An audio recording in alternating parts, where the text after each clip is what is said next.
Hello students, कैसे हैं आप सभी। उम्मीद करता हूँ बहुत अच्छे होंगे, मज़े में होंगे। तो आज का सेशन हम शुरू करते हैं। जीवन में एक बात हमेशा याद रखना है कि जिसके जीवन में काम नहीं, जिसके जीवन में कोई कार्य नहीं है, आराम करने का केवल काम है, समझिए उससे अभागा इस जीवन में कोई नहीं है। बिना काम का मनुष्य शून्य है, कुछ नहीं है। यदि आपके जीवन में काम करने का मौका मिला है, कुछ बेहतर करने का मौका मिला है, ईश्वर ने आपको संघर्ष करने के लिए चुना है, तो आप सबसे भाग्यशाली व्यक्ति हैं। कभी भी तकलीफ में भगवान को या किसी को कोसना नहीं चाहिए, बल्कि ये सोचना चाहिए कि भगवान ने चैलेंज, ये दुख मुझे क्यों दिया, क्योंकि मुझे योग्य समझते थे और हम बेहतर इसमें परफॉर्म करेंगे इसलिए उन्होंने दिया, और हम इसमें बेहतर करके दिखाएंगे, है ना।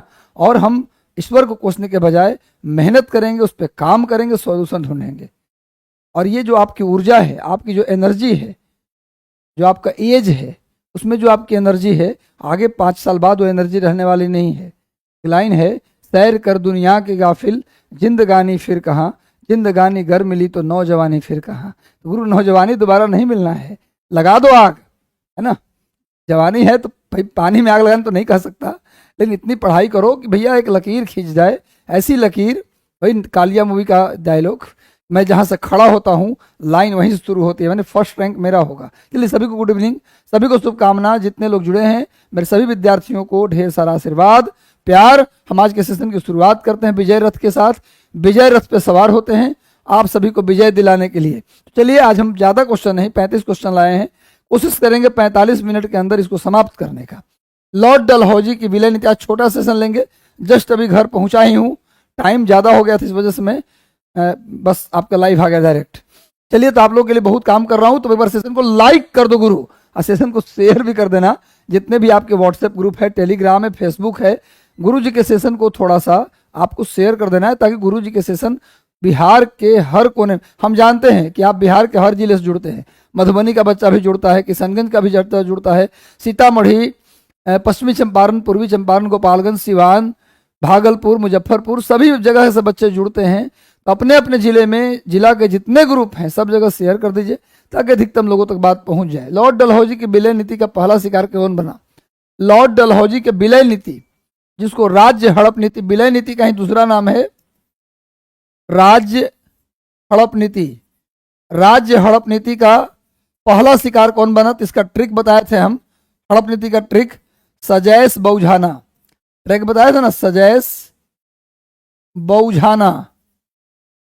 सजैस बौझाना, स से हो गया सतारा, जय से हो गया जैतपुर, स से हो गया संबलपुर, ब से हो गया बघाट, ऊ से हो गया उदयपुर, झा से हो गया झांसी, अन्ना से हो गया नागपुर। गुरु यही है, सजैस बौझाना, ट्रिक है गुरु, सजैस बौझाना। डलहौजी ने अपने हड़प नीति का शिकार सबसे पहले सतारा को बनाया, उसके बाद जैतपुर को बनाई, क्रम से है, उसके बाद संबलपुर को, फिर बघाट को, फिर उदयपुर को, झांसी को, नागपुर को। सजैस बौझाना याद कर लीजिए। डलहौजी ने कहा कि जिस राजा के कोई संतान नहीं, या जिस राजा के पागल संतान, वो गोद नहीं ले सकता, माने संतान जिसका नालायक है या फिर संतान नहीं है, गोद नहीं ले सकता। गोद लेंगे तो आपके उस बेटे को हम मान्यता नहीं देंगे, और आपके मरने के बाद उस बेटा को थप्पड़ मार के भगा देंगे, और जमीन आपकी हम हड़प लेंगे। इसी को बोलते हैं हड़प नीति।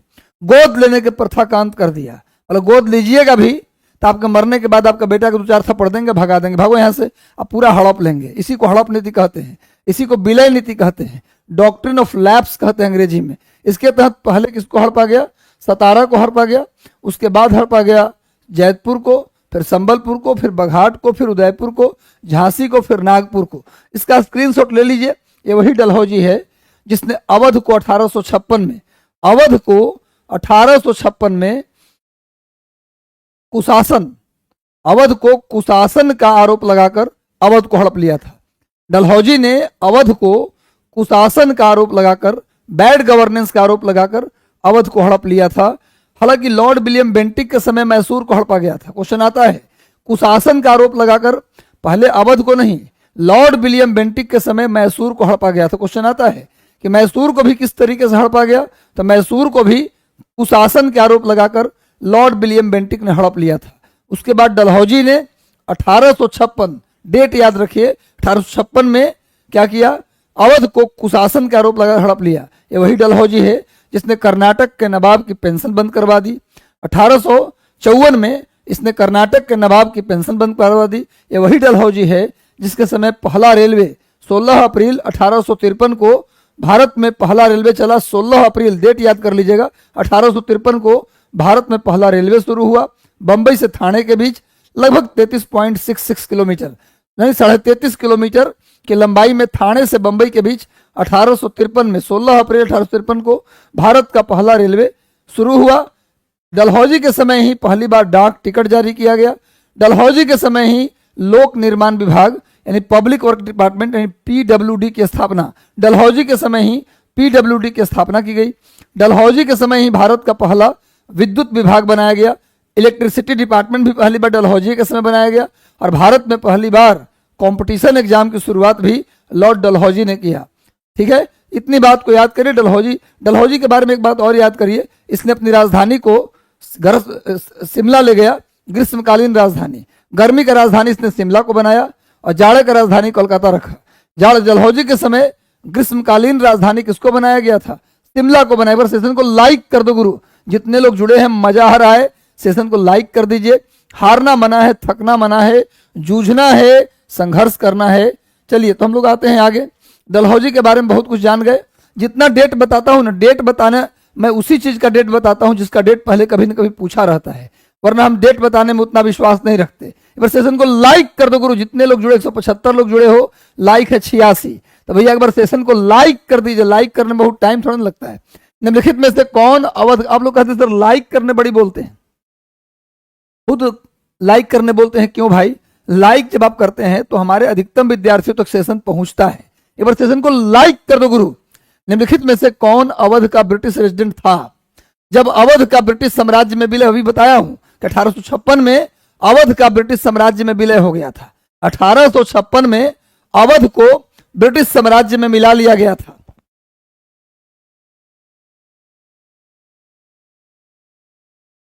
कह रहे भैया कि 1856 में ब्रिटिश साम्राज्य में अवध को मिलाया गया। विलय नीति या हड़प नीति के तहत नहीं, कुशासन का आरोप लगाकर। याद रखिए, जब अवध को हड़पा गया तब अवध के नवाब थे नवाब वजीद अली शाह। जब अवध को हड़पा गया कुशासन के आरोप लगाकर, बैड गवर्नेंस के आरोप लगाकर, तब अवध का नवाब थे नवाब वजीद अली शाह। नोट करिए, और उस समय भारत का गवर्नर था लॉर्ड डलहौजी। कुशासन का आरोप लगा, अवध को हड़प लिया गया। और जब अवध को हड़पा गया तो अवध में ब्रिटिश रेजिडेंट कौन था, यही क्वेश्चन पूछ रहा है। अवध में ब्रिटिश रेजिडेंट कौन था? James Outram. जेम्स आउट्रम उस समय ब्रिटिश रेजिडेंट था। अवध का ब्रिटिश रेजिडेंट कौन था? रेजिडेंट होता था, बताएं क्या? हर जितने भी भारत में राजा राजवाड़े थे, जितने भी भारत में छोटे छोटे राज्य थे, वहां के राजा हुआ करते थे। वहां ब्रिटेन की सरकार अपना एक आदमी बैठा देता था ताकि भेद ले सके वो कर क्या रहा है। हर राजा के यहाँ ब्रिटेन एक आदमी बिठा के रखता था। वह राजा जो ब्रिटेन की अधीनता स्वीकार कर लिए, नाम मात्र के राजा रह गए, उनके यहाँ ब्रिटेन के एक व्यक्ति, एक अधिकारी रहता था। जैसे आज राजदूत होता है ना, वैसे तो नहीं, लेकिन एक तरह से समझिए कि भेद लेने वाला एक व्यक्ति रहता था ब्रिटेन का, तो हर राज्य में रहता था। तो अवध को जब हड़पा गया उस समय वो वाला व्यक्ति यानी ब्रिटिश रेजिडेंट अवध में कौन था? तो जेम्स आउट्रम था जो ब्रिटिश रेजिडेंट था अवध को हड़पा जाने समय। और जब अवध को हड़पा गया उस समय अवध के नवाब थे नवाब वाजिद अली शाह। समझ में आ रहा है बात ना? अंग्रेज बड़ी बदमाश था गुरु। ये जहां जहां राजा ने अधीनता स्वीकार की उस पर विश्वास नहीं करता था, अपना एक आदमी साइड में बैठा देता था, बैठल रहो वहीं पर। किस कंपनी ने सर्वप्रथम भारत में रेल यात्रा प्रारंभ की? अभी बताया हूं। आज एकदम सेशन को लाइक कर दो, एकदम रिलैक्स मूड में आज पढ़ा रहा हूं।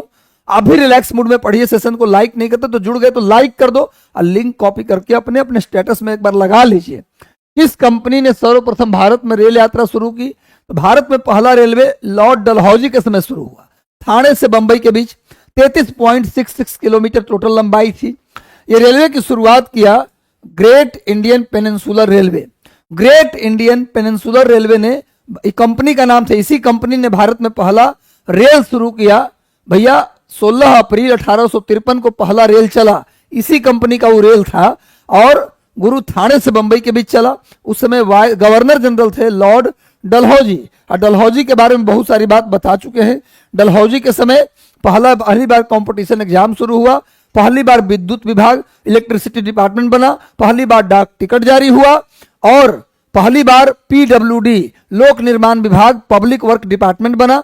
कर्नाटक के नवाब की पेंशन बंद कर दी गई, हड़प नीति अपनाया गया, गोद लेने की प्रथा का अंत कर दिया गया, कर्नाटक के नवाब की पेंशन बंद करवा दी गई और 1856 में अवध पर कुशासन का आरोप लगाकर उसे हड़प लिया गया और ब्रिटेन की जो राजधानी थी कलकत्ता भारत में हमेशा के लिए, लेकिन उसको बांट दिया, गर्मी का राजधानी शिमला कर दिया और जाड़े की राजधानी कलकत्ता। ये सब डलहौजी ने किया था। डलहौजी नाम का, हिमाचल प्रदेश जाओगे ना तो डलहौजी नाम का वहां हिल स्टेशन भी एक है, डलहौजी नाम का एक हिल स्टेशन है। आगे क्या है भैया क्वेश्चन, विधवा पुनर्विवाह अधिनियम किसके शासनकाल में क्रियान्वित हुआ? विधवा पुनर्विवाह, विडो रीमैरिज एक्ट। अब हम कोशिश करेंगे, कल से तो नहीं, कल ही से कोशिश करने की कोशिश कर रहा हूं कि आपका हम लगातार 2 सेशन लेंगे, सवा घंटे का या 1 घंटे का 2 सेशन, जिसमें एक में आपको हम करेंगे हिस्ट्री, ज्योग्राफी और पॉलिटी, एक सेशन में लेके चलेंगे। करीब 35-40 क्वेश्चन हिस्ट्री, पॉलिटी, ज्योग्राफी का रखेंगे और एक सेशन लेंगे जिसमें कंप्लीट साइंस रखेंगे। तो साइंस और ज्योग्राफी का सेशन लेंगे। साइंस आपको आशुतोष सर भी ले रहे हैं, आपको कैसा लग रहा है सेशन, एक बार कमेंट में बताइएगा उनका सेशन कैसा लग रहा है। जैसा आप कहेंगे वो भी लेंगे, हम भी सेशन लेंगे साइंस का और वो भी अपना सेशन लेंगे और भी शिक्षक लोग आएंगे, लेकिन हमारा सेशन बंद नहीं होगा गुरु, एकदम ये बात मान लीजिए। हमारा सेशन चला है तो चलता रहेगा और बढ़ेगा। कल टाइम दिए हम 2.5 घंटा, अब रोज बढ़ेगा गुरु, कमेगा नहीं। विधवा पुनर्विवाह अधिनियम किस गवर्नर के कार्यकाल में आया? तो भाई विधवा पुनर्विवाह अधिनियम 1856 में, कुछ लोग कहते हैं लॉर्ड डलहौजी के समय आया, नहीं, बिल्कुल गलत है। Lord Canning is the right answer. Lord Canning के समय 1856 में ईश्वर चंद्र विद्यासागर के प्रयास से, लॉर्ड कैनिंग के समय ईश्वर चंद्र विद्यासागर, नाम से याद करिए, ईश्वर चंद्र विद्यासागर के प्रयास से विधवा पुनर्विवाह कानून, मैंने विधवा विवाह कर सकती है, विडो रीमैरिज एक्ट आया 1856 में ईश्वर चंद्र विद्यासागर के प्रयास से लॉर्ड कैनिंग के समय। ये वही लॉर्ड कैनिंग, ध्यान से लिखिए, लॉर्ड कैनिंग के विषय में पूरा लिख लीजिए। लॉर्ड कैनिंग हेडिंग डालो, लिखो, ये वही लॉर्ड कैनिंग है जिसके काल में 1857 की क्रांति भी हुआ। 1857 की क्रांति लॉर्ड कैनिंग के समय हुआ। ये वही लॉर्ड कैनिंग है जिसने महारानी विक्टोरिया का घोषणा पत्र पढ़ के सुनाया था। क्वेश्चन आता है, 1 नवंबर 1858 को, 1 नवंबर 1858 को महारानी विक्टोरिया का घोषणा पत्र आया था, उसे इलाहाबाद में पढ़ा गया। किसके द्वारा पढ़ा गया गुरु?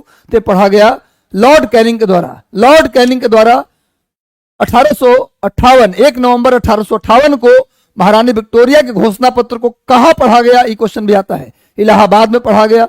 कौन पढ़ के सुनाया? तो लॉर्ड कैनिंग पढ़ के सुनाया।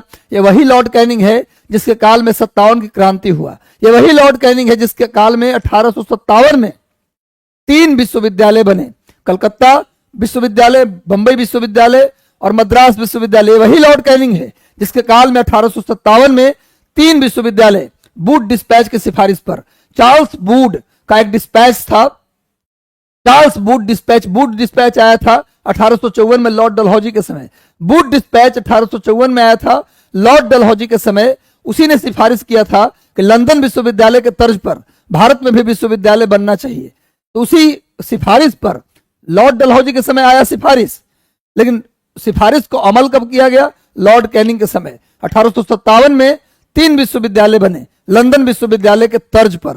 पहला विश्वविद्यालय कलकत्ता विश्वविद्यालय, दूसरा विश्वविद्यालय मद्रास विश्वविद्यालय और तीसरा विश्वविद्यालय बंबई विश्वविद्यालय। 3 विश्वविद्यालय बनाए गए। 1861 में लॉर्ड कैनिंग के समय ही 1861 में 3 हाई कोर्ट बने, Calcutta high court, Bombay high court और मद्रास हाई कोर्ट। भारत में 3 हाई कोर्ट भी बनाए गए लॉर्ड कैनिंग के समय। लॉर्ड कैनिंग के समय ही भारत का पहला बजट पेश हुआ। विल्सन ने, भारत का पहला बजट विल्सन ने पेश किया। भारत का बजट जिसने पेश किया उसका नाम था विल्सन। भारत का पहला बजट भी विल्सन ने पेश किया लॉर्ड कैनिंग के समय। याद हो गया, इतनी बात याद रखिए। लॉर्ड कैनिंग ने ही महारानी विक्टोरिया का घोषणा पत्र पढ़ के सुनाया था इलाहाबाद में। कब आया घोषणा पत्र? 1 नवंबर 1858 को। एक बात और जानिए, ईश्वर चंद्र विद्यासागर के प्रयास से विधवा पुनर्विवाह कानून आया था। ईश्वर चंद्र विद्यासागर की एक पत्रिका थी जिसका नाम था सोम प्रकाश। ईश्वर चंद्र विद्यासागर के मैगजीन का नाम क्या था? सोम प्रकाश। और आपको बताया हूं कि भैया वार्नाकुलर प्रेस एक्ट के तहत प्रतिबंधित होने वाला पहला न्यूज़पेपर कौन था? सोम प्रकाश। वार्नाकुलर प्रेस एक्ट जो लॉर्ड लीटन ने लाया था 1878 में, 1878 में लॉर्ड लीटन ने वार्नाकुलर प्रेस एक्ट लाया जिसके तहत प्रतिबंधित होने वाला पहला अखबार था सोम प्रकाश जो ईश्वर चंद्र विद्यासागर का था। ईश्वर चंद्र विद्यासागर ने ही 1849 में महिलाओं के लिए बेथुन स्कूल कलकत्ता में खुलवाया था। कलकत्ता में महिलाओं के लिए बेथुन स्कूल की स्थापना 1849 में ईश्वर चंद्र विद्यासागर ने किया था। वीडियो को बार बार सुनिएगा, रिपीट करके सुनिएगा, आपका कॉन्सेप्ट क्लियर हो जाएगा, वो याद भी हो जाएगा। मजा आ रहा है तो सेशन को लाइक कर दो गुरु। चलिए नेक्स्ट आते हैं, अगले सवाल पे आते हैं। नेक्स्ट आइए, कहीं कोई क्वेश्चन छूटने का बातें नहीं है। निम्नलिखित में से किस गवर्नर जनरल ने भारत में दास प्रथा को समाप्त किया? भारत में दास प्रथा की समाप्ति किसने की? भारत में दास प्रथा की समाप्ति आर्टिकल 5 के तहत किया गया था। धारा 5 या आर्टिकल 5 के तहत, धारा 5 के तहत किया गया, या लिख सकते हैं आर्टिकल 5 के तहत किया गया 1843 में। 1843 में भैया जब दास प्रथा का अंत हुआ उस समय भारत के गवर्नर जनरल थे लॉर्ड एलनबरो। एलनबरो नहीं, एलनबरो, गलती टाइप हो गया है, एलनबरो नोट कीजिए। लॉर्ड एलनबरो के समय 2 घटना घटी।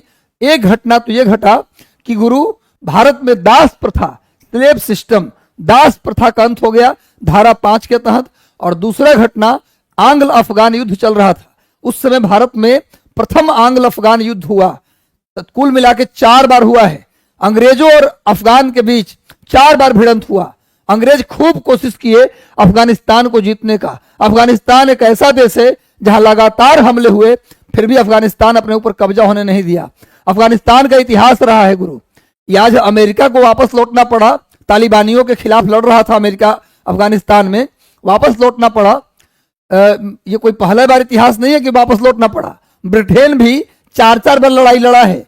प्रथम आंग्ल अफगान युद्ध, द्वितीय आंग्ल अफगान, तृतीय आंग्ल अफगान, चतुर्थ आंग्ल अफगान, लड़ते लड़ते वापस लौट गया लेकिन अफगानिस्तान पर कब्जा नहीं कर पाया। अफगानिस्तान का इतिहास, लड़ाकू जाति के लोग वहां रहते हैं, खूब लड़ते हैं सब।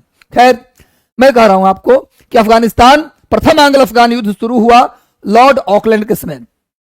लॉर्ड ऑकलैंड के समय प्रथम आंग्ल अफगान युद्ध शुरू हुआ लेकिन बंद हुआ लॉर्ड एलनबरो के समय। लॉर्ड एलनबरो के समय प्रथम आंग्ल अफगान युद्ध का अंत भी कब हुआ? 1843 में। यानी 1843 में लॉर्ड एलनबरो के समय ही 1843 में क्या हुआ?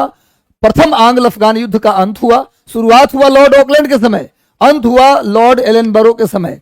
और लिखिए 1843 में ही सिंध पर विजय हुआ। सिंध को भारत में मिला लिया गया। सिंध को भारत में मिला लिया गया, मिला लिया गया। ये सब लॉर्ड एलनबरो के समय हुआ। लॉर्ड एलनबरो के समय दास प्रथा का अंत हुआ 1843 में। एंग्लो अफगान युद्ध का अंत हुआ 1843 में। और 1843 में ही सिंध पर अंग्रेजों का विजय प्राप्त किया। अब भारत में सिंध को मिला लिया गया। अभी सिंध वर्तमान में पाकिस्तान के अंदर है। सिंध को भारत में मिला लिया गया और वहां के गवर्नर चार्ल्स नेपियर को बनाया गया। चार्ल्स नेपियर, नोट कीजिए, चार्ल्स नेपियर को बनाया गया। सिंध पर भारत का विजय हुआ और सिंध का गवर्नर चार्ल्स नेपियर को बनाया गया। दास प्रथा का अंत हुआ, एंग्लो अफगान युद्ध का अंत हुआ और क्या हुआ? सिंध पर अंग्रेजों का विजय हुआ और उसका गवर्नर किसे बनाया गया? चार्ल्स नेपियर को, लॉर्ड एलनबरो के समय। दास प्रथा का अंत किस धारा के तहत हुआ? धारा 5, ये भी याद कर लीजिएगा। जैसे सती प्रथा का अंत धारा 17 के अनुसार हुआ था, धारा 17 के अनुसार सती प्रथा का अंत हुआ, वैसे धारा 5 के अनुसार दास प्रथा का अंत हुआ था। एक बार सेशन को लाइक कर दो गुरु, मजा आ रहा है। लॉर्ड एलनबरो की बात हो गया, थोड़ी सी कॉर्नवालिस की बात कर ले। लॉर्ड कॉर्नवालिस के समय स्थायी बंदोबस्त आया, परमानेंट सेटलमेंट बंगाल में, परमानेंट। एक बार सेशन को लाइक कर दो गुरु। आप लोग थोड़ी सी लाइक करने में कंजूसी करते हैं, हम मेहनत लगातार कर रहे हैं। आज मेरी ड्यूटी शाम 6:30 तक थी, पता आपको। अब गांधी मैदान से कलेक्ट्रेट से आते आते हमको हो गया कितना, 7:10, और स्टूडियो तक आते आते हमको हो गया 7:20। तो गुरु 10 मिनट में जल्दी जल्दी तैयार हुआ, बिल्कुल आराम नहीं करना, आपके लिए समर्पित था। जब नौकरी नहीं थी तब भी समर्पित था, और अब भी समर्पित हूं, और हमेशा आपके लिए समर्पित रहूंगा। लेकिन बस हमें जो डेडिकेशन हम दिखा रहे हैं, जितनी मेहनत हम कर रहे हैं, आपको हमसे दुगना मेहनत अपने घर में भी करना है। ये नहीं कि हमारा लाइफ देख के सूत गए, नहीं, सोने से काम नहीं चलेगा। अब समय आ गया जब अपने आप को दिखाइए, वरना 2 साल के बाद आपकी एनर्जी लेवल उतनी नहीं रह जाएगी, समाज का प्रेशर भी पड़ेगा, आपका एनर्जी भी डाउन होगा। फाइनली आप जो सोच रहे हैं आज जितनी परफॉर्मेंस दे पाएंगे आप 2-3 साल 5 साल के बाद अपने एग्जाम में उतना बढ़िया परफॉर्म नहीं कर पाएंगे। आप बात को समझिए, समय के नजाकत को समझिए, सभी को समझना होगा, बेचैनी पैदा करनी होगी। कौन कहता है डरना मना है? डरना जरूरी है, डर को सिर पे मत बिठाओ, पर डर को बगल में रखना बहुत जरूरी है। डरोगे तो पढ़ोगे, क्लियर बात है, पढ़ना जरूरी है गुरु, कड़े शब्दों में मैं बोल रहा हूं, लेकिन पढ़ोगे तभी कुछ होगा। खाली चाय की दुकान पर टीआरई को लेकर बहस करने से कुछ नहीं होना है। कमरे में बंद कीजिए, सारी सर्किल को तोड़िए। भाई किस गवर्नर जनरल, हाँ, कार्नवालिस के समय स्थायी बंदोबस्त बंगाल में लाया गया। जमींदारी प्रथा की शुरुआत हुआ लॉर्ड कार्नवालिस के समय, और लॉर्ड कार्नवालिस को भारत में सिविल सेवा का जनक कहा जाता है। जो आप सिविल सेवा बीपीएससी की तैयारी करते हैं, यूपीएससी की तैयारी करते हैं, क्या है? सिविल सेवा। तो भारत में सिविल सेवा का जनक लॉर्ड कार्नवालिस को कहते हैं। और लॉर्ड कार्नवालिस ने ही पहली बार पुलिस थाने में दारोगा की नियुक्ति की, पहली बार जिले में कलेक्टर की नियुक्ति की, पहली बार लॉर्ड कार्नवालिस ने जिले में कलेक्टर की नियुक्ति की, पुलिस थाने में दारोगा की नियुक्ति की। सिविल सेवा का इनको फादर कहा जाता है। बंगाल में स्थायी बंदोबस्त लाया, जमींदारी प्रथा की शुरुआत की। इसके समय तीसरा आंग्ल मैसूर युद्ध हुआ, तीसरा आंग्ल मैसूर युद्ध हुआ 1793 में। भाई तीसरा आंग्ल मैसूर युद्ध हुआ, और इस युद्ध के बाद टीपू सुल्तान और लॉर्ड कार्नवालिस के बीच श्रीरंगपट्टम की संधि हुआ। श्रीरंगपट्टम की संधि टीपू सुल्तान और लॉर्ड कार्नवालिस के बीच हुआ तीसरा आंग्ल मैसूर युद्ध के बाद। इतनी बात याद करो। लॉर्ड विलियम बेंटिक की बात करें तो लॉर्ड विलियम बेंटिक बंगाल का अंतिम गवर्नर था और भारत का पहला गवर्नर था। लॉर्ड विलियम बेंटिक बंगाल का अंतिम गवर्नर और भारत का पहला गवर्नर था। लॉर्ड विलियम बेंटिक के समय सती प्रथा का अंत हुआ, कन्या शिशु वध पर रोक लगा, और कलकत्ता में पहला मेडिकल कॉलेज खोला गया। बंगाल का अंतिम गवर्नर और भारत का पहला गवर्नर, याद रखिए। और लॉर्ड कार्नवालिस में सती प्रथा का अंत हुआ, कन्या शिशु वध पर रोक लगा, और कलकत्ता में 1835 में भारत का पहला मेडिकल कॉलेज बना। कलकत्ता में पहला मेडिकल कॉलेज बेंटिक के समय बना। चलिए हो गया। सर जॉन सोर भी गवर्नर रहे हैं, कार्यकारी गवर्नर। लेकिन सुन लो, एक बात बता दूं आपको, जो स्थायी बंदोबस्त अभी मैंने बताया, लॉर्ड कार्नवालिस के समय स्थायी बंदोबस्त लागू हुआ। इस स्थायी बंदोबस्त को हम लोग एक और नाम से जानते हैं, सर जॉन सोर व्यवस्था। सर जॉन सोर व्यवस्था स्थायी बंदोबस्त का एक नाम भी है, सर जॉन सोर व्यवस्था। क्योंकि स्थायी बंदोबस्त जो था ना, उसको फ्रेमिंग यही आदमी किया था, उसको फ्रेम बनाया था उसी ने, लागू किया कार्नवालिस ने, पर उसको डेवलप किया किसने था? सर जॉन सोर ने। तो सर जॉन सोर व्यवस्था भी स्थायी बंदोबस्त को कहा जाता है। एक बार सेशन को लाइक कर दो गुरु, ध्यान रखना। सर जॉन स्थायी बंदोबस्त का दूसरा नाम सर जॉन सोर व्यवस्था। इसी को जमींदारी प्रथा भी कहा जाता है। आगे आइए। निम्नलिखित में से किसने राजपूताना की देशी रियासतों के साथ वर्ष 1917-18 के अधीन संधि की बातचीत की थी? भाई सिंपली ये समझिए, राजस्थान में उस समय कई सारे राजवाड़े थे, पता है आपको? भरतपुर था, जोधपुर था। राजस्थान में कम से कम 50 राजवाड़े थे, अलग अलग राज्य थे जिसके राजा हुआ करते थे। समझ में बात ना? अलग अलग राजा हुआ करते थे। उन राजाओं से बातचीत करने के लिए 1817 और 18 में 1817-18 में किसे नियुक्त किया गया कि जाइए राजाओं से संबंध स्थापित कीजिए, उनसे बात कीजिए। बात करके जो राजा डायरेक्ट हमारे साथ मिलना चाहता है उसको मिला लीजिए, और जो नहीं मिलना चाहता है बात करके अपनी बातों में उलझा करके उसे समझौता करवा करके मिला लीजिए। तो कौन व्यक्ति था जिससे 1817-18 में बात करने के लिए राजस्थान के जो राजवाड़े थे उन राजाओं से बात करके मिला के उनको पोट के ब्रिटिश साम्राज्य में मिला लेना था? इसके लिए किस आदमी को तय किया गया कि तुम जाओ जी बतियाना? तो ये था चार्ल्स मेटकॉफ। चार्ल्स मेटकॉफ को भेजा गया बात करने के लिए उन राजाओं से कि भैया जाइए। 1817-18 की बात है। उस समय बंगाल के गवर्नर थे लॉर्ड हेस्टिंग्स। जिस समय चार्ल्स मेटकॉफ को भेजा गया राजस्थान के राजाओं से बात करने के लिए, उस समय बंगाल के गवर्नर थे कौन थे भैया? Lord Hastings. उन्होंने ही भेजा कि जाइए बातचीत कीजिए। ये वही चार्ल्स मेटकॉफ हैं। जब लॉर्ड विलियम बेंटिक 1835 में उनका गवर्नरी समाप्त हुआ, लॉर्ड विलियम बेंटिक 1828 से लेके 1835 तक भारत के गवर्नर रहे। तो 1835 में जब वो रिटायर होके चले गए तो 1835 से लेके 36 तक 1 साल के लिए ये क्या रहे, भारत के गवर्नर जनरल रहे, कार्यकारी गवर्नर। ये नहीं कि मैंने इनको परमानेंट नहीं किया गया था, जब तक नया अपॉइंट ना हो जाए तब तक भैया आप गवर्नर रहिए। ये वही चार्ल्स मेटकॉफ हैं जो लॉर्ड विलियम बेंटिक के जाने के बाद 1 साल तक कार्यकारी गवर्नर रहे भारत में। और इन्होंने 1 साल ही रहा, लेकिन इन्होंने एक काम कर दिया जो बहुत ही फेमस क्वेश्चन बनता है, एकदम बहुत फेमस क्वेश्चन, कई बार आने वाला क्वेश्चन। सारे अखबारों से क्या कर दिया, सारे अखबारों को फ्री कर दिया कि आप जो लिखना है लिखिए। सारे न्यूज़पेपर को फ्री कर दिया, सारे न्यूज चैनल को फ्री कर दिया कि जो बोलना है बोलिए, जो लिखना है लिखिए। इसीलिए इनको लिबरेटर ऑफ प्रेस, भारतीय प्रेस का मुक्तिदाता कहा जाता है। प्रेस को फ्री कर दिए कि आपको जो लिखना है लिखिए, जो बोलना है बोलिए। इसीलिए इनको भारतीय प्रेस का मुक्तिदाता कहते हैं। क्वेश्चन आता है कि किसे भारतीय प्रेस का मुक्तिदाता कहते हैं? Charles Metcalfe. हाँ बिल्कुल बिल्कुल भाई, बिल्कुल सही बोल रहे हैं मिनी भारती। सभी को शुभकामनाएं, सभी को आशीर्वाद। मजा आ रहा है तो एक बार लिखो कि जी सर बहुत अच्छा लग रहा है, यस सर लिखिए। यस सर लिखिएगा तो हमें भी हम आपको मोटिवेट करते हैं। लेकिन जब आप यहाँ लिखते हैं कि समझ में आ रहा है तो हम भी मोटिवेट होते हैं। चलिए गुरु, सभी लोग एक बार कमेंट कीजिए, एक बार सेशन को लाइक अभी तक नहीं किया तो लाइक कर दो गुरु। मैं कह रहा हूं चार्ल्स मेटकॉफ को भारतीय प्रेस का मुक्तिदाता कहते हैं। 1835 से 36 गवर्नर भी रहे। लेकिन जब बंगाल का गवर्नर लॉर्ड हेस्टिंग्स था तो इसको बात करने के लिए भेजा गया राजस्थान कि जाओ वहां के राजाओं को मिला के ब्रिटिश साम्राज्य में शामिल करा लो। चलिए सब कहानी समझ में आ गया ना।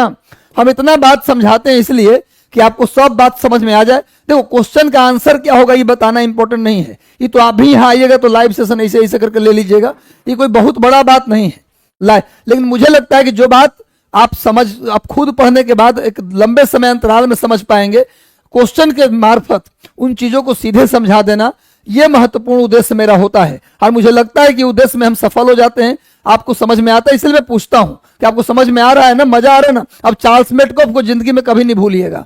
चलिए आगे आइए। कौन भारत का वायसराय सबसे ज्यादा समय तक वायसराय रहा? कंफ्यूजन है लॉर्ड कर्जन और हार्डिंग के बीच। लॉर्ड कर्जन भी रहा 6 साल और हार्डिंग भी रहा 6 साल, लेकिन कर्जन का कार्यकाल लंबा था। कर्जन का कार्यकाल जो था वो लंबा था, बाकी मेयो का भी कम था, 4 साल रहा डफरिन का भी। लेकिन कर्जन और हार्डिंग, कर्जन 1899 से लेकर 1905 तक था गवर्नर, और हार्डिंग जो था 1910 से लेकर 1916 तक वायसराय था। 6 साल दोनों रहे। लेकिन समय की बात करेंगे तो ज्यादा समय तक लॉर्ड कर्जन रहा। लॉर्ड कर्जन के समय में बहुत सारे आयोग बनाए गए।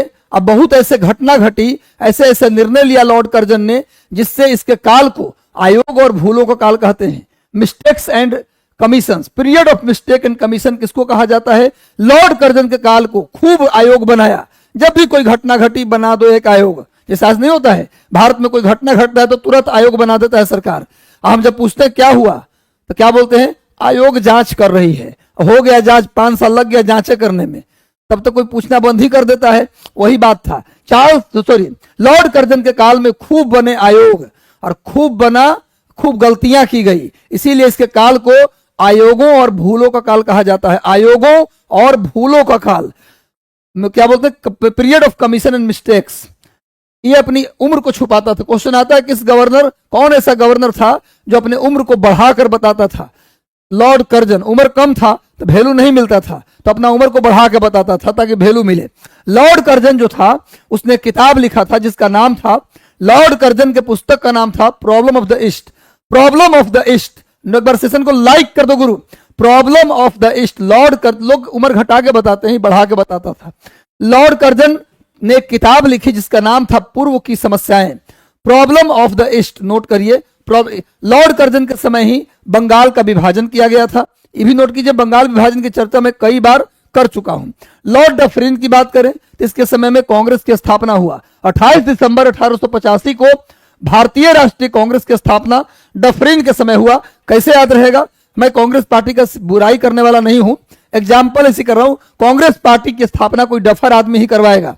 डफर से डफरिन याद रहेगा भाई। कांग्रेस पार्टी की स्थापना कोई डफर आदमी करवाएगा। तो डफर्स डफरिन याद रहेगा आप लोगों को। तो लॉर्ड डफरिन के समय कांग्रेस की स्थापना हुआ।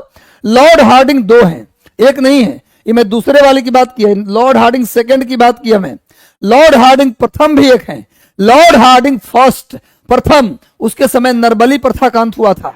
लॉर्ड हार्डिंग प्रथम भी लिख लो तुम लोग। लॉर्ड हार्डिंग प्रथम के समय खोंड जनजाति एक है, खोंड जनजाति में प्रचलित नर बलि प्रथा, इंसानों की बलि दी जाती थी। भगवान हमारा मन्नत पूरा करिएगा तो अपने बड़े बेटे का हम बलि दे देंगे। अब बड़ा बेटा जब से सुना है ये बात भागल चल रहा है ना, पेड़ पे चढ़ गया ऊपर, कह रहा है कि अपना बलि दीजिए ना, हमारा बलि क्यों दे रहे हैं।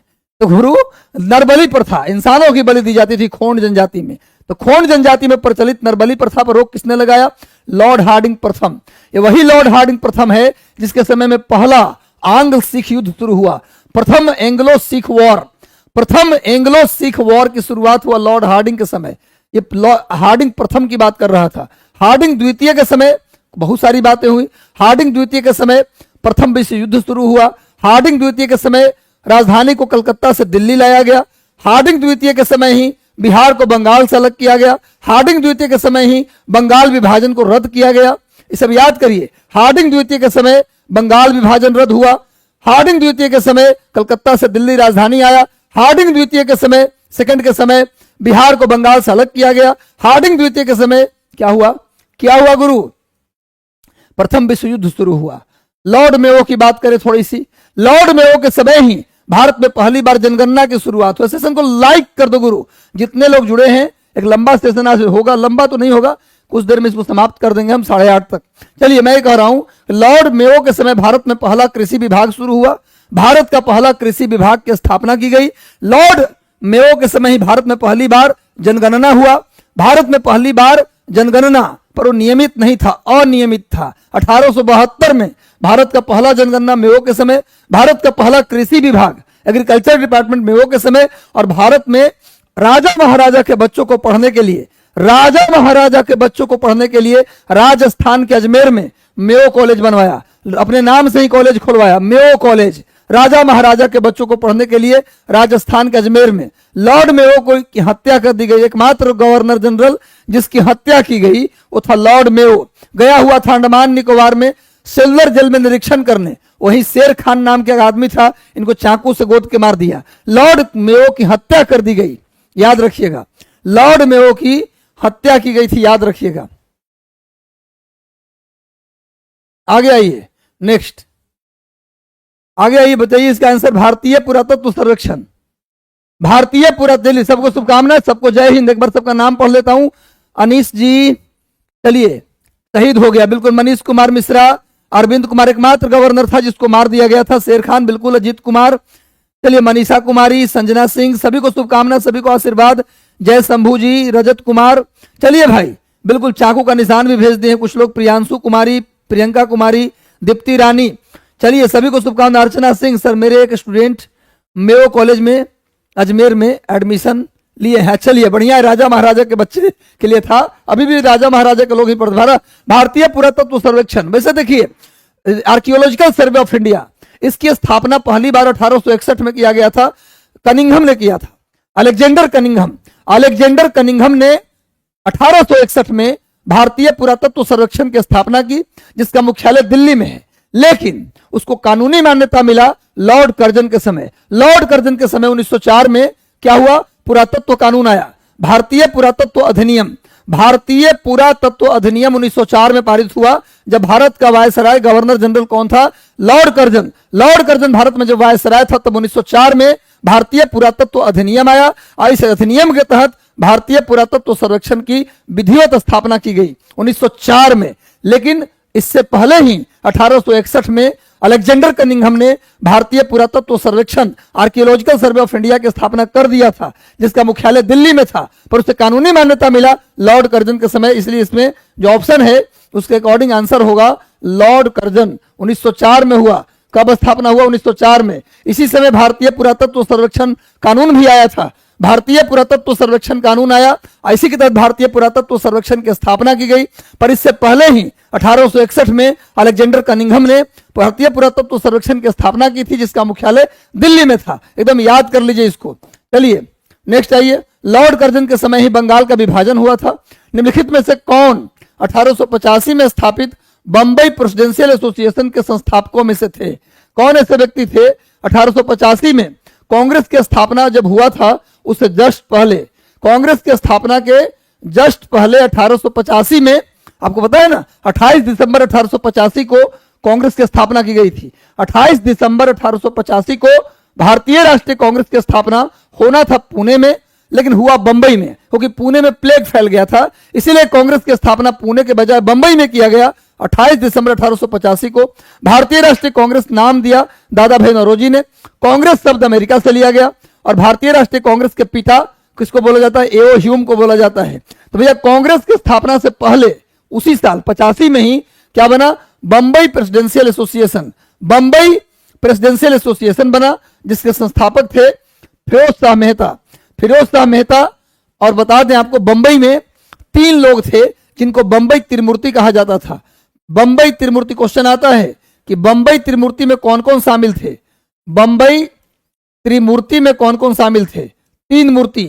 पहला व्यक्ति थे फिरोज शाह मेहता, फिरोज शाह मेहता, पहले व्यक्ति थे फिरोज शाह मेहता। दूसरे व्यक्ति थे केटी तेलंग, केटी तेलंग, और तीसरे व्यक्ति थे बदरुद्दीन तैयब जी, बदरुद्दीन तैयब जी। तीसरे व्यक्ति थे बदरुद्दीन तैयब जी। नोट कीजिए, इनको बोलते हैं, तीनों को बोलते हैं बंबई त्रिमूर्ति। एकदम रट लीजिए, पूछा जाता है परीक्षा में, बंबई त्रिमूर्ति के नाम से किसको जानते हैं? बंबई त्रिमूर्ति के नाम से जानते हैं फिरोज शाह मेहता, केटी तेलंग, बदरुद्दीन तैयब जी। इन तीनों को मिलाकर बोलते हैं बंबई त्रिमूर्ति। फिरोज शाह मेहता शामिल थे। बंबई प्रेसिडेंशियल एसोसिएशन की स्थापना किया था 1885 में। फिरोज शाह मेहता का निधन 1915 में हुआ था। फिरोज शाह मेहता कब मर गए थे? 1915 में। 1915 में ही गोपाल कृष्ण गोखले का भी डेथ हुआ था। गोपाल कृष्ण गोखले का निधन और फिरोज शाह मेहता का निधन, दोनों का निधन 1915 में हुआ था। तो फिरोज शाह मेहता, केटी तेलंग और बदरुद्दीन तैयब जी को हम बंबई त्रिमूर्ति के नाम से जानते हैं। आगे आइए, राजनीतिक सुधारों को लेकर विरोध करने वाले पहले व्यक्ति कौन थे?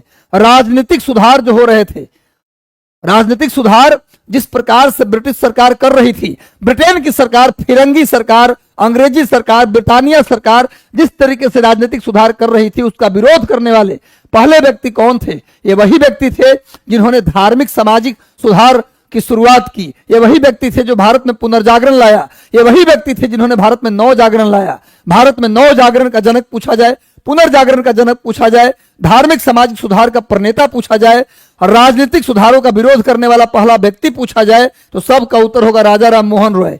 सबका उत्तर क्या होगा? भारत में राजनीतिक सुधारों को लेकर पहली बार विरोध करने वाले व्यक्ति थे राजा राम। सब प्रश्न का उत्तर वही है, राजनीतिक सुधारों का विरोध करने वाला, रटो, राजनीतिक सुधार का विरोध करने वाला राजा राम मोहन रॉय, धार्मिक सामाजिक सुधार का प्रणेता राजा राम मोहन रॉय, नव जागरण का जनक राजा राम मोहन रॉय, पुनर्जागरण का जनक राजा राम मोहन रॉय। और राजा राम मोहन रॉय ने ही 1815 में आत्मीय सभा बनाया। 1815 में आत्मीय सभा बनाया। 1817 में अलेक्जेंडर डफ के साथ मिलकर कलकत्ता में हिंदू कॉलेज की स्थापना की। 1825 में राजा राम मोहन रॉय ने वेदांत कॉलेज बनाया। 1828 में राजा राम मोहन रॉय ने ब्रह्म समाज की स्थापना की और 1829 में राजा राम मोहन रॉय के प्रयास से ही सती प्रथा का अंत हुआ। और 1833 में राजा राम मोहन रॉय एकमात्र धार्मिक सामाजिक सुधार नेता थे जिनका निधन ब्रिटेन के ब्रिस्टल में हो गया। राजा राम मोहन रॉय की मृत्यु 1833 में ब्रिटेन के ब्रिस्टल में हुआ, वहीं उनकी समाधि भी है। एकमात्र धार्मिक सामाजिक सुधार आंदोलन के नेता, एकमात्र नेता जिनकी समाधि भारत में नहीं है, ब्रिटेन में है, ब्रिटेन के ब्रिस्टल में है, वो है राजा राम मोहन रॉय। राजा राम मोहन रॉय के बारे में क्वेश्चन छूटेगा नहीं। राजा राम मोहन रॉय मोनोथिस्ट थे, एकेश्वरवादी थे, सबका मालिक एक है, एकेश्वरवादी थे राजा राम मोहन रॉय। राजा राम मोहन रॉय ने 2 किताबें लिखी। एक किताब का नाम था प्रिसेप्ट्स ऑफ जीसस और दूसरी किताब का नाम था एकेश्वरवादियों को उपहार, गिफ्ट ऑफ मोनोथिस्ट।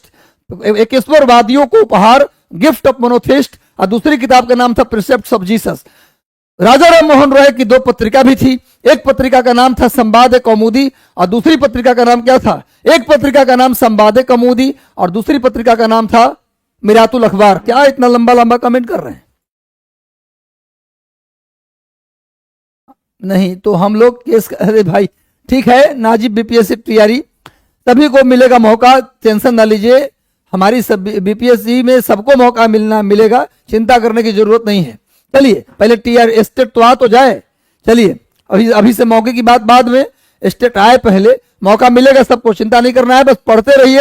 मैं स्टेट जब आएगा तो उसका भी सेशन चलाऊंगा, बस सेशन को लाइक कर दो गुरु, जितने लोग जुड़े हो सेशन को लाइक कर दो, मजा आ रहा है तो। चलिए मैं कह रहा हूं नेक्स्ट आइए, आगे आओ। कोलकाता में एशियाटिक सोसाइटी ऑफ बंगाल की स्थापना किसने की? सुनो, कलकत्ता में एशियाटिक सोसाइटी ऑफ बंगाल की स्थापना जब हुआ था तब बंगाल के गवर्नर थे वारेन हेस्टिंग्स। जब बंगाल के गवर्नर था वारेन हेस्टिंग्स, बंगाल का पहला गवर्नर, क्वेश्चन आता है बंगाल का पहला गवर्नर का नाम बताइए, तो बंगाल का पहला गवर्नर था वारेन हेस्टिंग्स। इसी के समय एशियाटिक सोसाइटी ऑफ बंगाल की स्थापना 1784 में हुआ था। इसकी स्थापना का उद्देश्य क्या था? एशियाटिक सोसाइटी ऑफ बंगाल की स्थापना करने का एकमात्र उद्देश्य था जितने भी हिंदू धर्म ग्रंथ हैं, मनुस्मृति, गीता, महाभारत, रामायण, उन सब का अंग्रेजी में अनुवाद करना। भारतीय ग्रंथों का अंग्रेजी में अनुवाद करने के लिए एशियाटिक सोसाइटी ऑफ बंगाल की स्थापना किया गया 1784 में। उस समय बंगाल के पहले गवर्नर कौन थे? Warren Hastings. तो वारेन हेस्टिंग्स समय किया गया, पर क्या पूछ रहा है ये, किसने किया? Sir William Jones. Sir William Jones ने किया। जब एशियाटिक सोसाइटी ऑफ बंगाल की स्थापना किसके समय हुआ पूछता, तो आंसर होगा वारेन हेस्टिंग्स होता। लेकिन किसने किया? तो सर विलियम जोन्स ने किया 1784 में, एकदम याद कर लीजिए। इसका उद्देश्य क्या था? ये क्या था भैया? तो ट्रांसलेशन डिपार्टमेंट, अनुवाद विभाग था, और इसी के तहत गीता का अनुवाद किया गया अंग्रेजी में, विलियम बिल्किंस ने किया। गीता का अंग्रेजी में अनुवाद किसने किया? विलियम बिल्किंस। मनुस्मृति का अंग्रेजी में अनुवाद किसने किया? तो यही विलियम जोन्स ने किया। सर विलियम जोन्स ने खुद मनुस्मृति का अंग्रेजी में अनुवाद किया। विलियम बिल्किंस, नोट करो, क्वेश्चन कई बार आया है, विलियम बिल्किंस ने गीता का अनुवाद अंग्रेजी में किया। किसके तहत किया? एशियाटिक सोसाइटी ऑफ बंगाल के अनुसार किया। 1784 में इसकी स्थापना की गई। सर विलियम जोन्स ने इसकी स्थापना की। ये क्या था? Translation department. जब इसकी स्थापना हुआ तब बंगाल के पहले गवर्नर कौन थे? वारेन हेस्टिंग्स थे।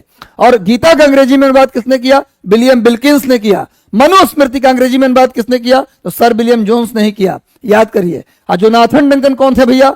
ये बनारस में संस्कृत कॉलेज के संस्थापक में से एक थे। जोनाथन डंकन बनारस में संस्कृत कॉलेज के संस्थापकों में से एक थे। आगे आइए, निम्नलिखित में से किसने क्रांतिकारियों के संगठन अभिनव भारत को संगठित किया? अभिनव भारत, मैं बता दूं कि पहली बार क्रांतिकारी आंदोलन की शुरुआत महाराष्ट्र से। क्वेश्चन आता है किस राज्य से पहली बार गोला बारूद की बात की गई, बंदूक चलाए गए, अंग्रेजों के ऊपर हमले किए गए? यानी भारत में क्रांतिकारी आंदोलन की शुरुआत पहली बार कहां से हुआ? महाराष्ट्र से हुआ। महाराष्ट्र में 1897 में प्लेग फैला हुआ था। महाराष्ट्र में 1897 में पुणे में प्लेग फैला हुआ था, और प्लेग को दूर करने के लिए ब्रिटेन के 2 अधिकारी आए हुए थे जिनका नाम था रैंड और आयर्स्ट। रैंड और आयर्स्ट नाम के 2 अधिकारी थे जिनको हम लोग प्लेग अधिकारी कहते हैं। वो इतने गलत कार्य कर रहे थे, रहा नहीं गया, और चापेकर बंधुओं ने, बाल कृष्ण चापेकर और दामोदर हरि चापेकर 2 भाई थे, चाहे इनको चापेकर बंधु कहा जाता था। चापेकर बंधुओं ने प्लेग अधिकारी रैंड और आयर्स्ट की हत्या कर दी 1897 में। इसी को भारत का पहला क्रांतिकारी घटना कहा जाता है। लिख लीजिए, भारत की पहली क्रांतिकारी घटना महाराष्ट्र से शुरू हुआ 1897 में। वो घटना कौन सी थी? चापेकर बंधुओं द्वारा प्लेग अधिकारी की हत्या किया जाना। चापेकर बंधुओं ने प्लेग अधिकारी की हत्या कर दी, यही पहली क्रांतिकारी घटना थी।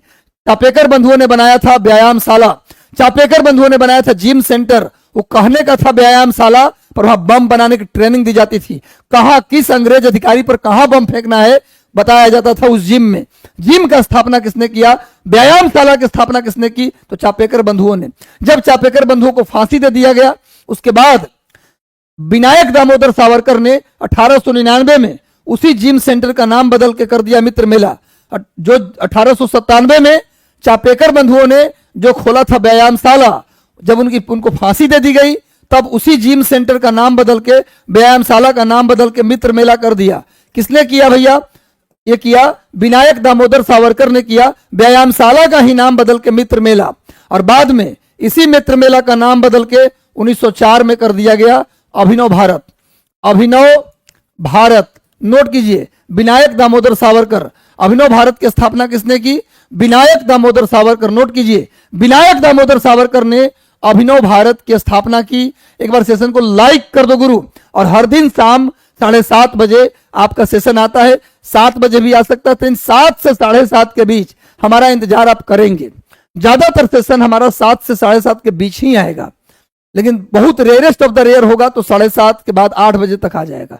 और बहुत ज्यादा रेयरेस्ट हो गया, लेट हमारे घर छुट्टी लेट हुई तो हम 10 बजे भी लाइव करेंगे, पर लाइव छोड़ेंगे नहीं आपका, ये बात का ध्यान रखिए। तो विनायक दामोदर सावरकर ने मित्र मेला बनाया उसी को 1899 में, और उन्होंने ही 1904 में इसको अभिनव भारत बना दिया। ये वही विनायक दामोदर सावरकर है जिन्होंने 1910 में इंग्लैंड से पिस्तौल भेजा था नासिक के मजिस्ट्रेट जैक्सन को मारने के लिए।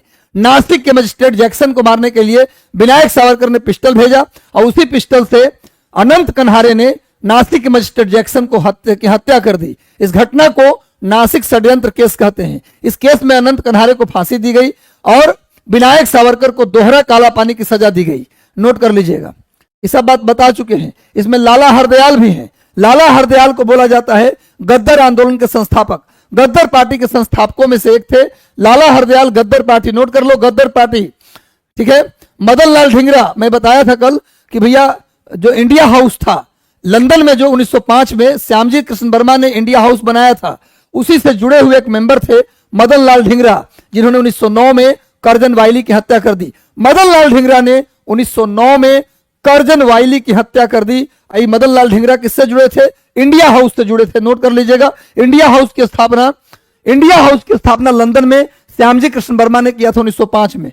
नोट कर लीजिए। आगे आइए, युगांतर पार्टी का नेतृत्व किसने किया? भैया बताइए, युगांतर पार्टी का नेतृत्व किसने किया? युगांतर पार्टी का नेतृत्व किया जितेंद्र नाथ मुखर्जी, जिनको जितेंद्र मुखोपाध्याय भी कहा जाता है। कहा जाता है कि आदमी बाघ को मार दिए थे। भाई जितेंद्र नाथ मुखर्जी के बचपन का नाम था जितेंद्र या जतिन मुखोपाध्याय। जतिन मुखोपाध्याय इनका नाम था बचपन का। जितेंद्र नाथ मुखर्जी का बचपन का नाम जतिन मुखोपाध्याय था। इन्होंने बाघ को मार दिया था, इसीलिए इनको बाघा जतिन भी कहते हैं। इसीलिए इनको कुछ लोग बाघा जतिन भी कहते हैं। बाघा जतिन के नाम से कौन जाने जाते हैं? जितेंद्र नाथ मुखर्जी, जो युगांतर पार्टी के नेतृत्व किए थे। युगांतर पार्टी का नेतृत्व करने वाले जितेंद्र नाथ मुखर्जी के बचपन का नाम जितेंद्र मुखोपाध्याय था। बाघ को मार दिए थे, इसलिए इनका नाम पड़ा बाघा जतिन। ये सब याद कर लीजिए आप लोग। आगे आइए, नेक्स्ट, अनुशीलन समिति की स्थापना किसने किया? अनुशीलन समिति की स्थापना किसने की भैया, जल्दी बताओ। अनुशीलन समिति की स्थापना वैसे तो पी मित्रा ने किया था, लेकिन अगर क्रांतिकारी संगठन के रूप में देखेंगे तो बारिंद्र कुमार घोष ने किया था। आइए नेक्स्ट आ जाओ गुरु, एक बार सेशन को लाइक कर दो। बंगाल के विभाजन के समय बंगाल का लेफ्टिनेंट गवर्नर कौन था? बताइए। बंगाल का जब विभाजन हुआ 1905 में, उस समय बंगाल में लेफ्टिनेंट गवर्नर कौन था गुरु? 1903 से लेकर 1908 तक, 1903 से लेकर 1908 तक बंगाल का जो गवर्नर था, भाई बंगाल का जो लेफ्टिनेंट गवर्नर था सर एंड्रू फ्रेजर था। सर एंड्रू फ्रेजर जब बंगाल का विभाजन हुआ तो उस समय वहां का लेफ्टिनेंट गवर्नर था। उसका कार्यकाल है 1903 से 1908। 1903 से 1908 तक गवर्नर रहा। इसी बीच में 1905 में बंगाल का विभाजन हुआ। तो प्रश्न क्या है कि बंगाल के विभाजन के समय लेफ्टिनेंट गवर्नर कौन था? तो सर एंड्रू फ्रेजर। नोट कर लीजिए। आगे आते हैं गुरु, नेक्स्ट आ जाते हैं। बंगाल विभाजन समझा चुका हूं। 19 जुलाई 1905 को बंगाल विभाजन की घोषणा की गई। घोषणा किया गया इसलिए करजन ने कहा कि बंगाल बड़ा है, शासन करने में दिक्कत हो रहा है, इसीलिए बंगाल को बांट रहे हैं। पर उसका आंतरिक उद्देश्य क्या था? हिंदू मुसलमानों में फूट डालना। तो 19 जुलाई 1905 को बंगाल का विभाजन किया गया। उस विभाजन की घोषणा की गई। 19 जुलाई 1905 को बंगाल विभाजन की घोषणा की गई। 7 अगस्त 1905 को इसी विभाजन की घोषणा के खिलाफ स्वदेशी आंदोलन शुरू हुआ। 16 अक्टूबर 1905 को बंगाल का विभाजन कर दिया गया। कब घोषणा हुआ? तो 19 जुलाई 1905। अब बंगाल का विभाजन किया कब गया? तो 16 अक्टूबर 1905। इसको नोट कर लीजिएगा। मद्रास में स्वदेशी आंदोलन का नेता कौन था? बताया हूं। दक्षिण भारत में स्वदेशी आंदोलन को ही हम बंग भंग आंदोलन कहते हैं। 7 अगस्त 1905 को एक आंदोलन शुरू हुआ कलकत्ता के टाउन हॉल से। कलकत्ता के टाउन हॉल से 7 अगस्त 1905 को बंगाल विभाजन के घोषणा के विरोध में एक आंदोलन शुरू हुआ जिसका नाम था स्वदेशी आंदोलन। इसी को हम बंग भंग आंदोलन भी कहते हैं।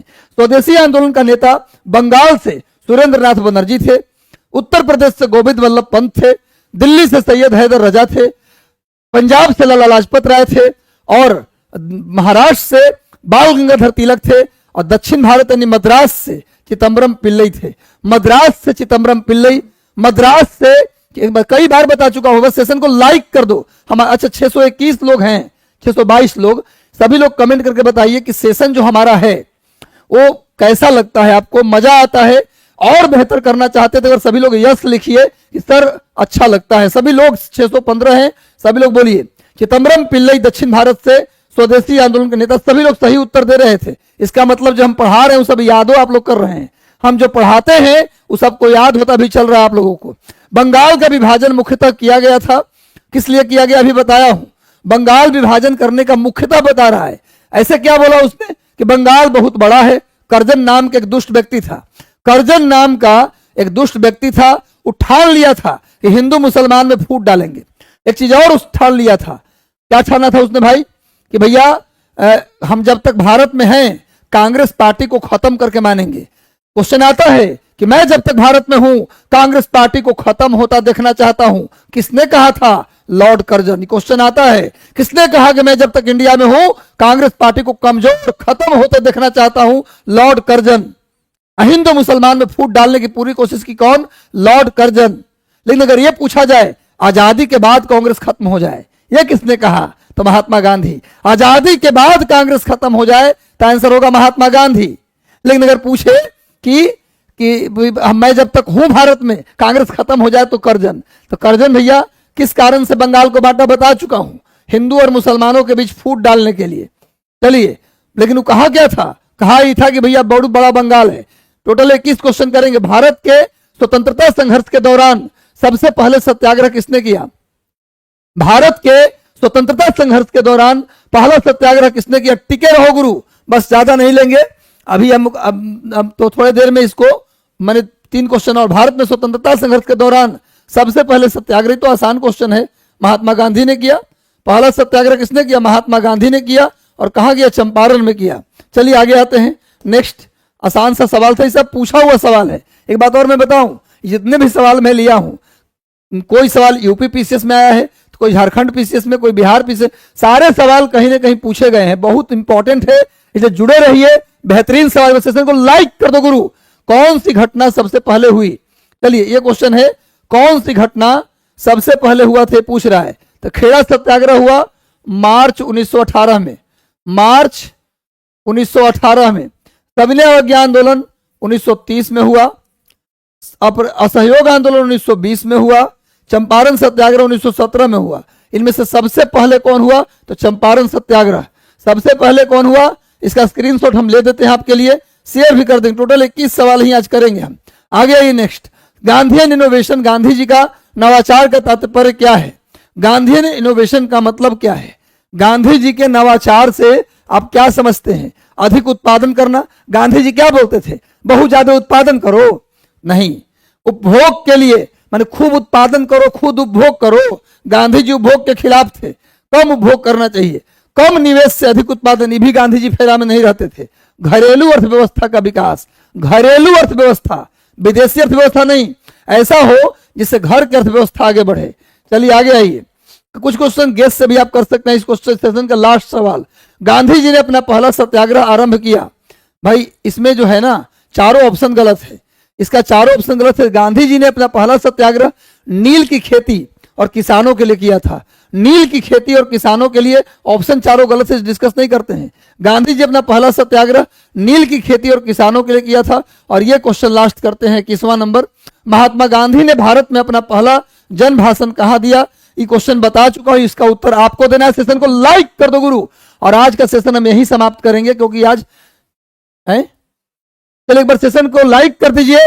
और जो लोग चैनल को सब्सक्राइब नहीं किए हैं एक बार सब्सक्राइब भी कर लीजिए, ताकि आपके पास नोटिफिकेशन ऑल पर दबा दीजिएगा, ताकि सब जब भी मैं लाइव लूं, अब मैं कल से हो सकता है 2-3 लाइव आऊं, सवा घंटा का 3-3 लाइव। तो भैया आप लोग जुड़े रहिए, आपके लिए बेहतर काम करते रहेंगे, बेहतर सेशन लाते रहेंगे, किसी और चैनल पे आपको जाने की जरूरत नहीं पड़ेगी, इतना जान जाइए सबसे बेहतर हम करेंगे। और एक भी आपको कोचिंग भी लेने की जरूरत ज्यादा नहीं पड़ेगा। तो भैया लगातार जुड़े रहिए, चैनल को सब्सक्राइब कर लीजिए, सेशन को लाइक कर देना गुरु, सब्सक्राइब कर लेना भी, सेशन को लाइक भी कर लेना। और टेलीग्राम लिंक दिया हुआ है डिस्क्रिप्शन बॉक्स में, वीडियो के डिस्क्रिप्शन में टेलीग्राम लिंक है, उसको क्लिक करके टेलीग्राम से जुड़ जाइएगा, टेलीग्राम से जुड़िएगा, इसका पीडीएफ वहीं मिल जाएगा। हालांकि इसका पीडीएफ आपको वीडियो के डिस्क्रिप्शन में भी मिल जाता है, देखिएगा डिस्क्रिप्शन में जाकर तो पीडीएफ लिखा रहता है, आपको वहां से भी पीडीएफ मिल जाएगा, टेलीग्राम पे भी मिल जाएगा, और टेलीग्राम का लिंक डिस्क्रिप्शन में दिया हुआ है, चेक कर लीजिएगा। तो चलिए आज हम इतना ही करेंगे, ज्यादा कुछ लंबा सेशन आज नहीं ले पाया, इसके लिए क्षमा प्रार्थी हूं, पर हो सकता है कल से परसों से हम लोग 2-3 दिन सेशन की शुरुआत करें, और बेहतर सेशन कहीं मत जाना है, यहीं टिके रहना है गुरु। मिलते हैं कल शाम 7 बजे, 7:30 बजे, तब तक के लिए शुभकामनाएं, आशीर्वाद, खूब खुश रहो। सेशन कैसा लगा कमेंट करके आप जरूर बताइएगा, हमेशा मुस्कुराते रहो, मेरा पूरा आशीर्वाद है। Thank you so much, God bless you. इसका आंसर बताया नहीं भाई, इसका आंसर क्या है? बनारस में। चलिए इसका भी स्क्रीनशॉट ले लेता हूं, चलिए बस इसको करिएगा आप लोग। चलिए मिलते हैं कल शाम को 7 बजे, शुभकामनाएं, आशीर्वाद, थैंक यू।